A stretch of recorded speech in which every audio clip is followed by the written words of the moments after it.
안녕하세요. 윤쌤입니다. 자, 오늘 시간에는 노인의 상해 및 수면, 의사소통에 대해서 함께 공부해 보겠고요.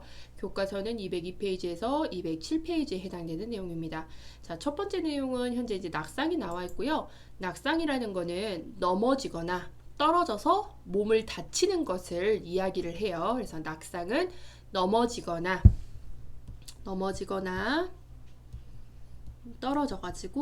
떨어져서 몸을 다치는 것. 몸을 다치는 것을 우리는 낙상이라고 하겠고, 병원에서 흔히 발생하는 사고 중에 하나죠. 상해 사건 중에 하나가 이 낙상이 되겠습니다. 자, 특히 대상자 분들에서는 이 노인의 낙상이 좀 가장 크죠. 그래서 노인의 낙상 위험 요인으로는요, 이제 노인은 모든 감각 기계가 기능이 떨어져요. 저하가 되죠. 그래서 시각이라든지 청각, 후각 이런 감각 기계와 근골격계, 근육, 그 다음에 뼈, 근골격계의 약화로 낙상 시 골절의 위험이 커지므로 낙상은 미리 예방하는 것이 좋다라고 되어 있어요. 그래서 노인의 신체적인 특성상 낙상이 발생을 했을 때 골절의 위험도도 굉장히 높고요. 그다음에 낙상이 발생할 그런 가능성도 굉장히 높은 대상자가 바로 우리 노인분들이다라고 보시면 돼요. 그래서 특히나 대상자 분들 중에서도 노인 환자분들의 낙상을 주의를 하셔야 되겠고요. 이 낙상은 발생하고 나서 어떤 것들을 해결하려 하면 굉장히 골치 아픈 일이 발생을 하기 때문에 낙상은 미리 예방하는 것이 가장 좋습니다. 그래서 예방 간호에 대해서 시험에 자주 나오고 있어요. 자, 한번 보실게요. 노인 환자 낙상 예방에 대해 시험에 빈번하게 출제됩니다. 라고 되어 있죠. 국가고시에 출제가 빈번하게 지금 되는 부분이고요. 자, 먼저 낙상 예방에 대한 간호는 어떤 것들이 있는지 한번 보겠습니다. 가장 기본적인 거는 우리 이제 병원에 입원하게 되면 침상에서 이제 생활을 하시잖아요. 그래서 이 침상은 떨어질 수 있는 위험성이 가장 높은 곳이기 때문에 침상에서 떨어지지 않게 침상 난간, 사이드레일이라고 하는 침상 난간을 반드시 설치해 주셔야 되겠습니다. 그 다음에 호출기가 손에 닿기 쉬운 곳에 두셔서 또 호출기를 만지다가 떨어지는 사고가 발생하지 않게 해주셔야 되겠고요. 그 다음에 우리 노인분들 실내에서 생활을 하실 때 이제 슬리퍼 같은 거 신고 다니시거든요. 그런데 이제 이런 슬리퍼는 미끄러질 수 있는 가능성이 높고요. 신발을 선택하실 때는 뒷굽이 낮고 폭이 넓으며 미끄러지지 않는 신발을 신게 해주시는 게 안정적입니다. 낙상 발생을 줄일 수가 있는 거죠. 그래서 신발의 선택도 굉장히 중요하고요. 특히 이 지문은 주로 지문에 슬리퍼라는 단어가 나와요. 그래서 슬리퍼라고 하는 거는 우리 집안에서 뭐 실내에서 신는 그 면 슬리퍼 같은 거 있죠. 굉장히 가볍고 잘 미끄러지는 그런 슬리퍼를 의미를 하는 것 같아요. 그래서 주로 지문에 슬리퍼가 나오면 틀린 지문이 되겠고요. 신발 선택 사항에서는 뒷굽이 낮고 폭이 넓으며 미끄러지지 않는 신발이라는 단어가 나오셔야 맞는 지문이 되겠습니다.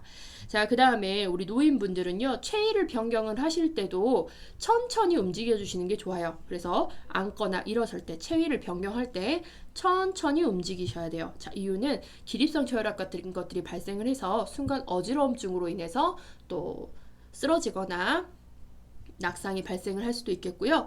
그다음에 신체 균형 감각이 떨어지시면서 바로 쓰지 못하는 경우, 보행에 문제가 있으시면은요, 이 보행을 하다가 또 넘어지는 사고를 예방하기 위해서 보조기구, 지팡이라든지 보행기 같은 것들을 사용해서 보행을 보조하시는 것도 낙상 예방에 도움이 되십니다.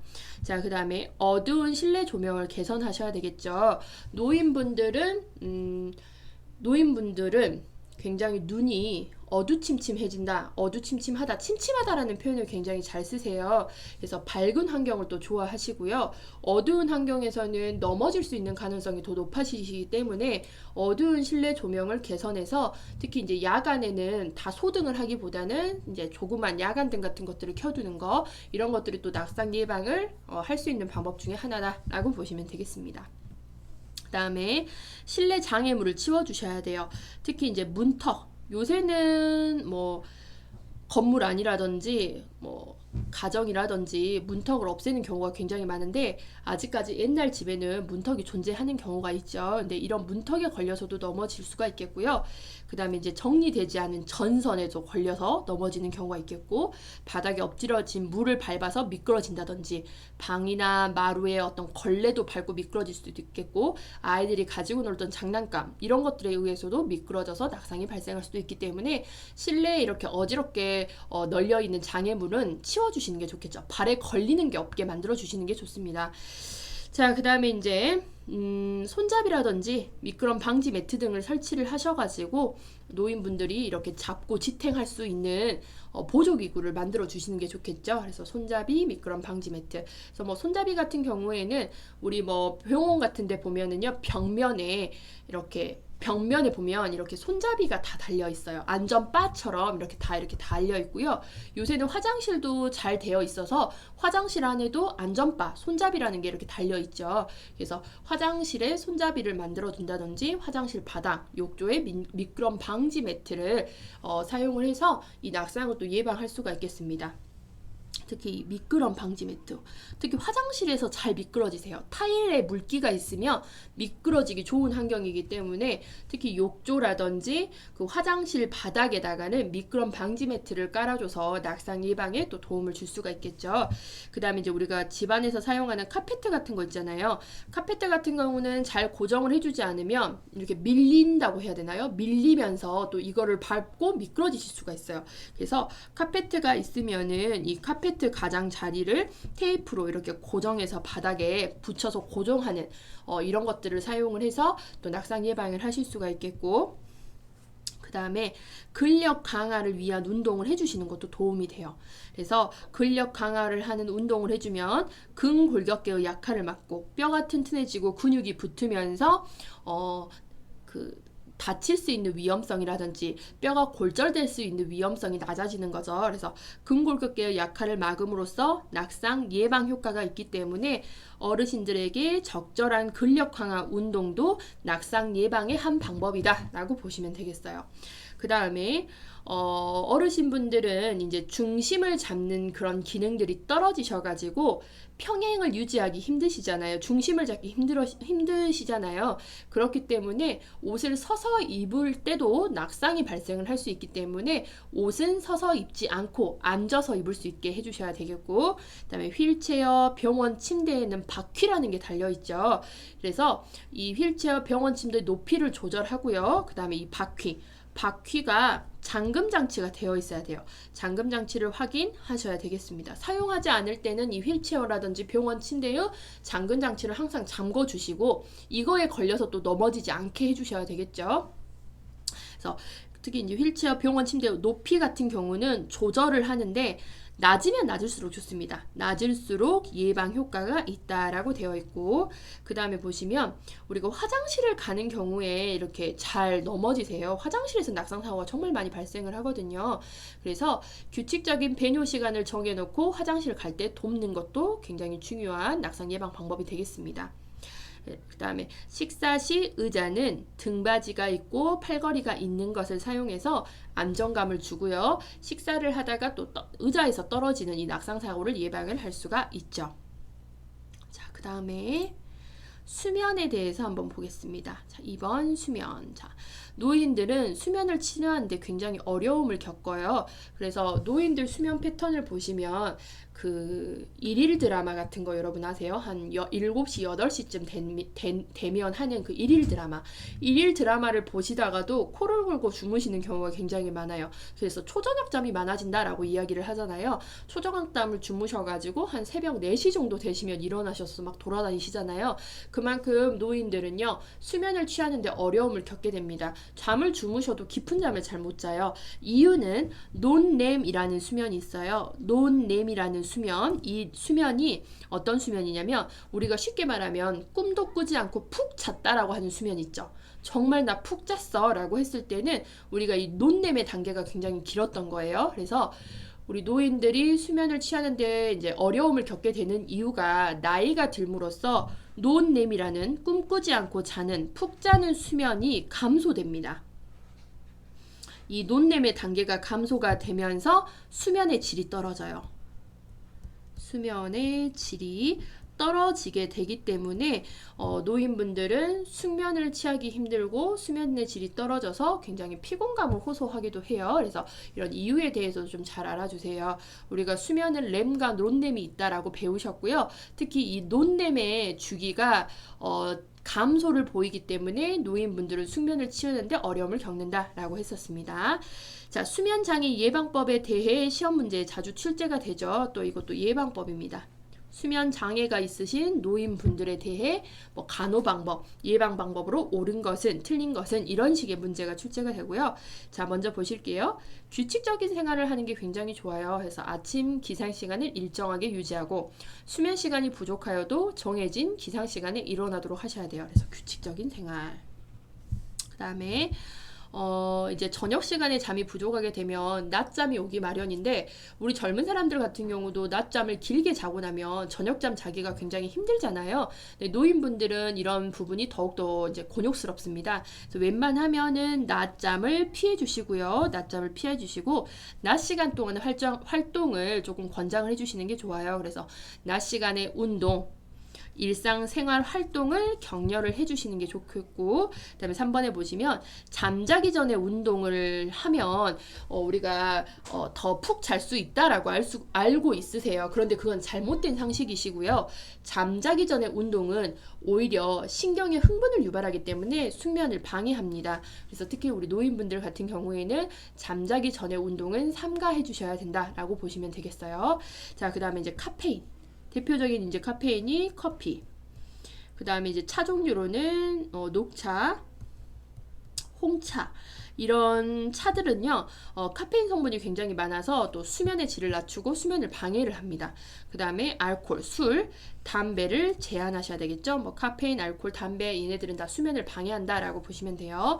자, 그 다음에 밤에 수분 섭취를 제한하셔야 되겠고 잠자기 전에 소변을 보게 하여서 중간에 깨지 않고 깊은 잠을 잘 수 있도록 하셔야 돼요. 노인분들 같은 경우는 방광의 용적도 줄어들다 보니까 저녁 시간에 수분 섭취를 많이 하고 주무시게 되면은 당연히 새벽에 일어나서 화장실을 한번 가시게 되는데 그러면서 또 잠이 깨버리게 되죠. 그러면 또 수면의 질이 저하가 되게 되고요. 그래서 중간에 깨지 않게 하기 위해서는 밤에 수분 섭취 제한하고 잠자기 전에 소변을 봐주시게 하는 거 이런 것도 예방 간호가 되겠습니다. 자, 6번 배가 고파서 잠이 오지 않을 경우에는요. 간단하게 먹거리를 제공해서 이 배가 고픈 속만 좀 달래고 주무실 수 있도록 만들어 주셔야 되겠고 그 다음에 이제 침실의 조도, 밖이 이 조도를 낮추고 환경 자극을 최소화하는 것도 중요하겠습니다. 노인분들이 또 예민하세요. 귀 청력이 이렇게 떨어지잖아요. 청력이 고음에서 상실이 되기는 하세요. 그런데 이제 뭐 낮은 음이라든지 굉장히 이런 작은 음에는 또 민감하게 반응을 하시기 때문에 이 환경 자극 소음을 또 최소화해 주시고 조용하고 조금 따뜻한 환경을 만들어 주시는 게 좋습니다.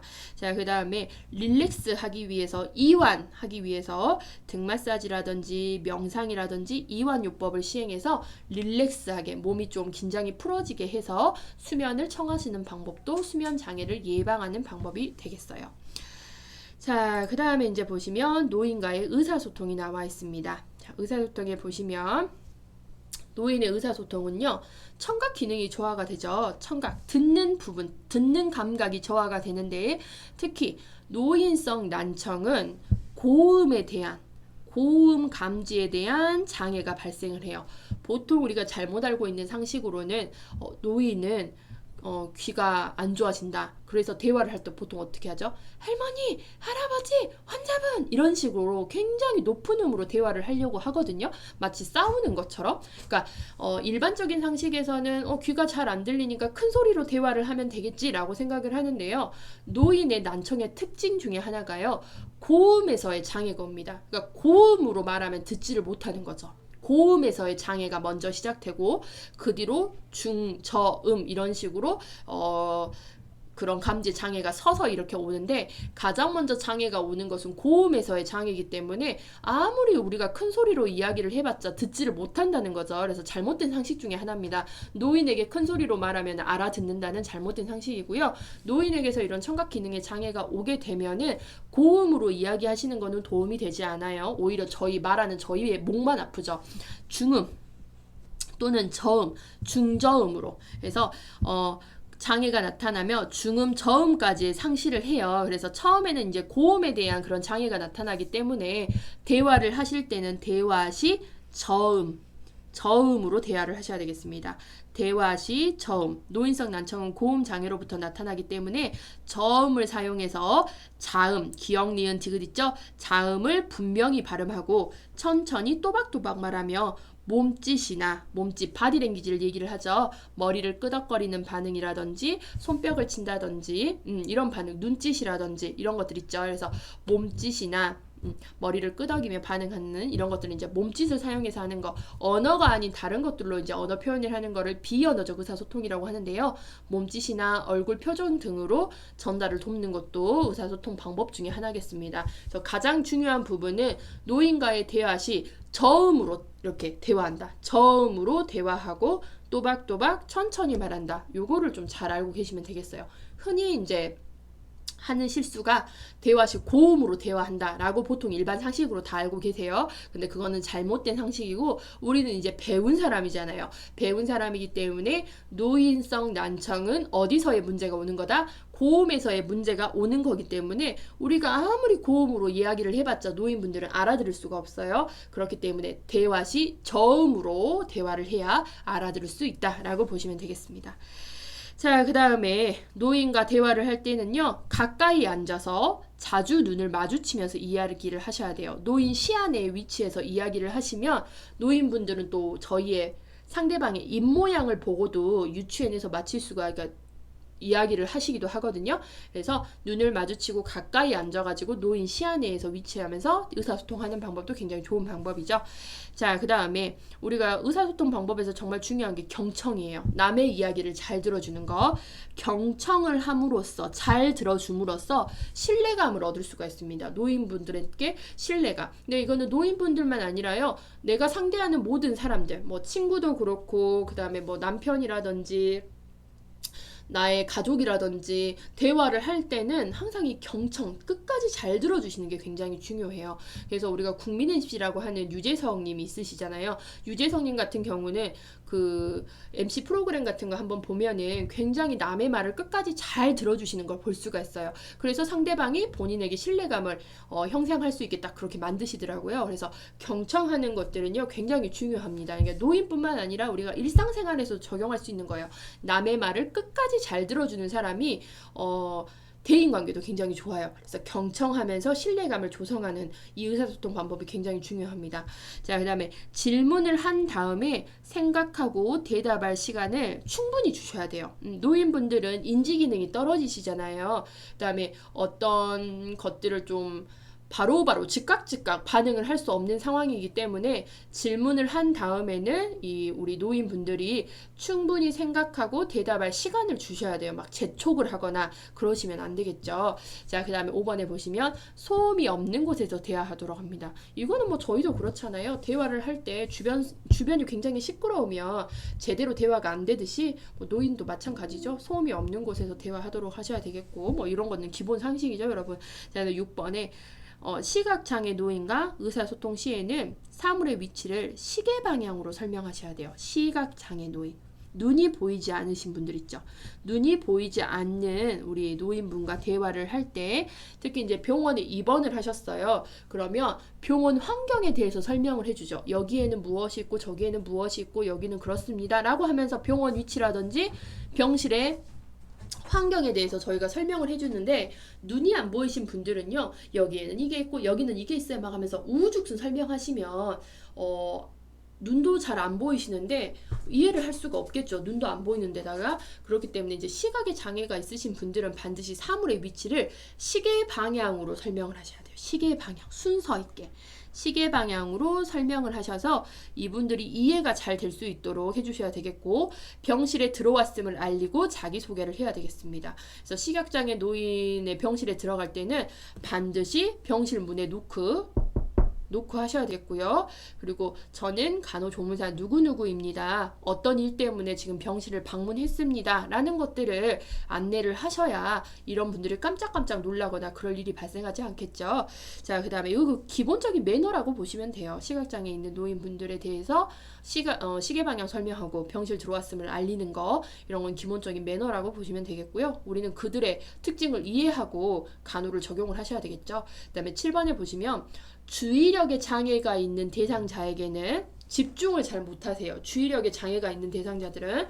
그렇기 때문에 장황하고 길게 설명하기보다는요, 팩트만 이야기하는 거예요. 명확하고 간단하게 단계적으로 정말 팩트만 딱 집어서 이야기해줘. 요점 정리하듯이 명확하고 간단하게 단계적으로 말하시는 게 굉장히 중요하다라고 보시면 되겠습니다.